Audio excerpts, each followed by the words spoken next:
செங்கல்பட்டு மாவட்டம் கூடுப்பாஞ்சேரியில் நடைபெற்ற தேர்தல் பிரச்சாரத்தில் திமுக நாடாளுமன்ற உறுப்பினர் தயாநிதி மாறன் அதிமுக மற்றும் பாஜக மீது கடும் விமர்சனங்களை முன்வைத்தார்.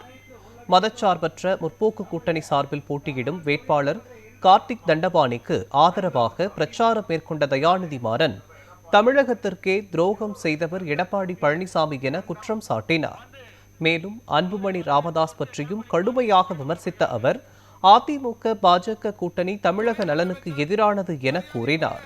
தொடர்ந்து தமிழும் ஆங்கிலமும் தமிழ்நாட்டின் வளர்ச்சிக்கு முக்கிய காரணம் எனவும் இந்தி திணிப்பு முயற்சிகளை மக்கள் எதிர்க்க வேண்டும் எனவும் தெரிவித்தார். மேலும் மகளிர் உரிமை தொகை உள்ளிட்ட திமுக அரசின் நலத்திட்டங்களை எடுத்துரைத்த அவர் மீண்டும் முதல்வர் ஸ்டாலின் ஆட்சி அமைந்தால் மகளிர் உரிமை தொகை உயர்த்தப்படும் என தெரிவித்தார்.